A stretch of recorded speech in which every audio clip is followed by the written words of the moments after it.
Hi friends. అమ్మ నేను అనే ఈ టాపిక్తో నాకు మా అమ్మకి ప్రతిరోజు ఇంట్లో జరిగే ఫన్నీ కాన్వర్జేషన్ మీతో షేర్ చేస్తాను. వినండి, నవ్వండి. ఏ ఇంట్లో అయినా అమ్మ పిల్లల్ని గుడ్ మార్నింగ్తోనో, నవ్వుతోనో, బుజ్జగిస్తూనో లేపుతుంది కదా. కానీ మా అమ్మ ఎలా లేపుతుందో వినండి, చెప్తాను. ఏ స్వాతి, టైం ఎంతైందో చూసావా? లే. అమ్మ, టైం చూడ్డానికి నన్ను లేపడం ఎందుకమ్మా? గోడ మీద గడియారం ఉంది కదా, చూసుకోవచ్చు కదా. అయినా తలుపు ఎందుకమ్మా బార్లా తీస్తావు? ఒక్క 5 నిమిషాలు పడుకొని అమ్మా ప్లీజ్. టైం 10 అయిందే, ఇంకెంతసేపు పడుకుంటావు? అమ్మ ప్లీజ్ అమ్మా, 5 మినిట్స్ అమ్మా, 5 మినిట్స్ ప్లీజ్. తలుపు కొంచెం దగ్గరగా వేసి వెళ్ళమ్మా.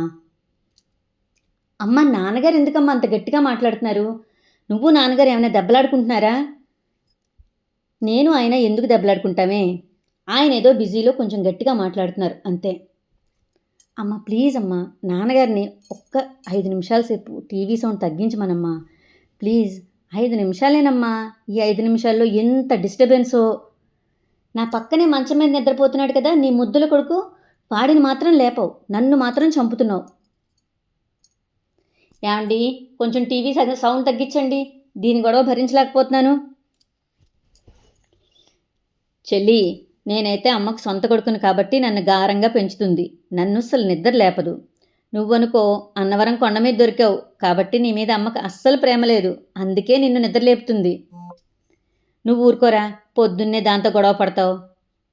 అమ్మా, అన్నయ్య అన్ని మాటలంటుంటే నువ్వేం తిట్టవేంటమ్మా? వాడేదో వాగితే వాగాళ్లే, అవన్నీ నిజమైపోతాయా ఏంటి? లే స్వాతి, వెళ్ళు బ్రష్ చేసుకో. నువ్వు మా ఇంటికి మహాలక్ష్మివే. మహాలక్ష్మి అలా పడుకుని ఉండకూడదు, అసహ్యంగా ఉంటుంది. పొద్దున్నే లేచి స్నానం చేసి నట్టింట్లో నువ్వు తిరుగుతూ ఉంటే లక్ష్మీదేవి ఇంట్లో ఉంటుంది. అంతేగాని బారెడు పొద్దెక్కిన ఇంకా మంచాల మీద దోలుతూ ఉంటే ఉన్న లక్ష్మీదేవి కూడా బయటికి వెళ్ళిపోతుంది. ఇప్పుడు ఈ లక్ష్మీదేవి వెళ్ళడానికి ఇంకా 2-3 ఏళ్ళు టైం ఉందన్నమాట. అమ్మ చూడమ్మా, అన్నయ్య ఎలా అంటున్నాడో. నేను అసలు పెళ్ళే చేసుకోను, నీతోనే ఉండిపోతా అమ్మా.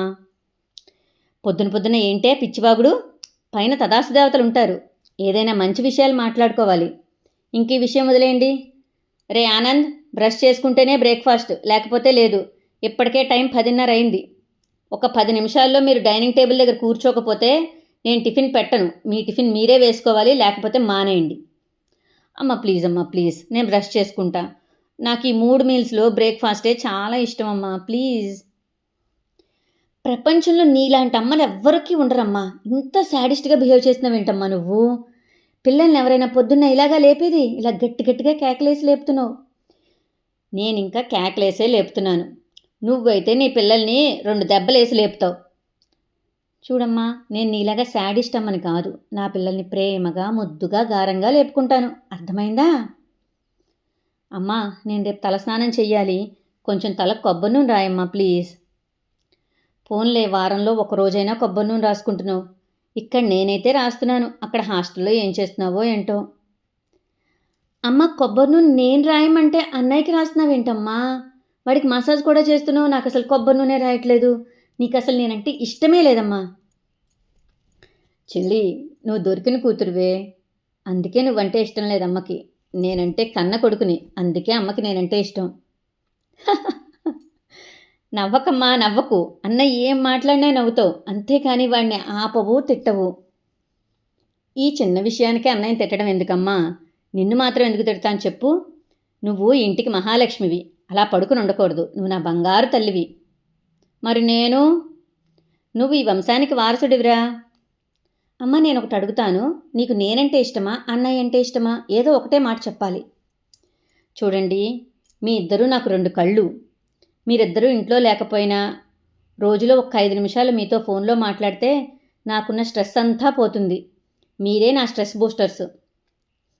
ఇలా జరుగుతుంది మా ఇంట్లో కాన్వర్జేషను. అంతలోనే తిడుతుంది మా అమ్మ, మళ్ళీ అంతలోనే ముద్దు చేస్తుంది. మీ ఇంట్లో మీ అమ్మలు ఎలా ఉంటారో కామెంట్లో చెప్పండి. Thank you.